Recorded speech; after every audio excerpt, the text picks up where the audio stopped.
शीतला माता की पौराणिक कथा। एक गांव में ब्राह्मण दंपत्ति रहते थे। दंपत्ति के 2 बेटे और 2 बहुएं थीं। बहुओं को लंबे समय के बाद बेटे हुए। इतने में शीतला अष्टमी का पर्व आया। घर में पर्व के अनुसार ठंडा भोजन तैयार किया गया।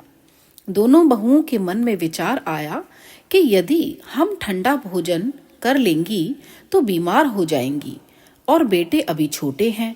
इस विचार के कारण दोनों बहुओं ने चोरी छिपे पशुओं के दाने तैयार करने के बर्तन में गुपचुप तरीके से 2 बाटी तैयार कर ली।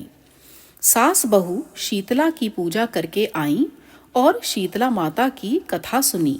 बाद में सास शीतला माता के भजन करने बैठ गई, लेकिन दोनों बहुएं बच्चे रोने का बहाना बनाकर घर आ गईं।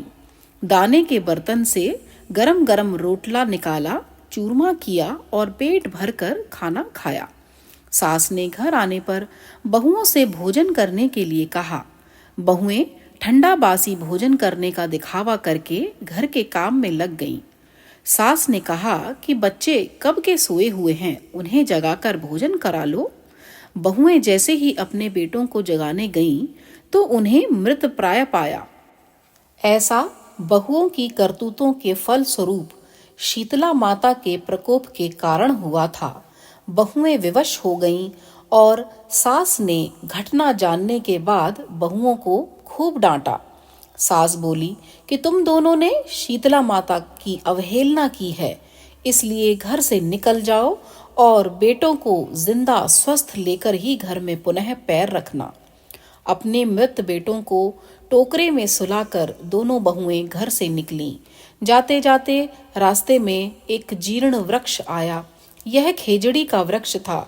इसके नीचे ओरी और शीतला दोनों बहनें बैठी हुई थीं। दोनों के बालों में बहुत सारी जुएं भी थीं।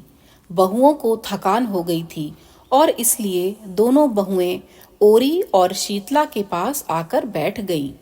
उन दोनों ने शीतला ओरी के बालों से खूब सारी जुएं निकाल दी।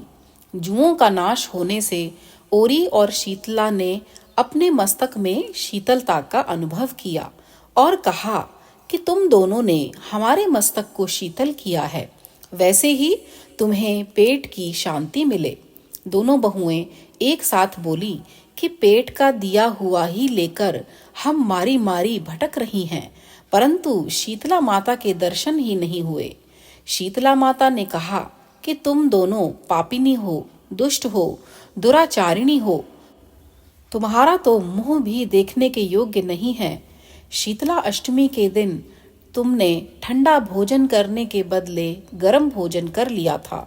यह सुनते ही बहुओं ने शीतला माता जी को पहचान लिया। देवरानी जेठानी दोनों ने माताओं का वंदन किया। गिड़गिड़ाते हुए कहा कि हम तो भोली भाली हैं और अनजाने में हमने ताज़ा गर्म खाना खा लिया था। आपके प्रभाव को हम जानती ही नहीं थी। आप हम दोनों को क्षमा करें। हम पुनः ऐसा दुष्कृत्य कभी नहीं करेंगी। उनके पश्चाताप भरे वचनों को सुनकर माताएं प्रसन्न हुईं। शीतला माता ने मृतक बालकों को जीवित कर दिया। बहुएं तब बच्चों के साथ आनंद से पुनः गांव लौट आईं। गांव के लोगों ने जाना कि दोनों बहुओं को शीतला माता के साक्षात दर्शन हुए हैं। दोनों का धूमधाम से स्वागत करके गांव में प्रवेश करवाया गया। बहुओं ने कहा कि हम गांव में शीतला माता के मंदिर का निर्माण करवाएंगी। चैत्र मास में शीतला अष्टमी के दिन मात्र ठंडा खाना ही खाएंगी। शीतला माता ने बहुओं पर जैसी अपनी कृपा दृष्टि करी, वैसी कृपा दृष्टि सब पर हो। शीतला माता सदा हमें शांति, शीतलता तथा आरोग्यता प्रदान करें। शीतले त्वं जगन्माता, शीतले त्वं जगत्पिता, शीतले त्वं जगद्दात्री, शीतलाय नमो नमः। बोलो श्री शीतला माता जी की जय।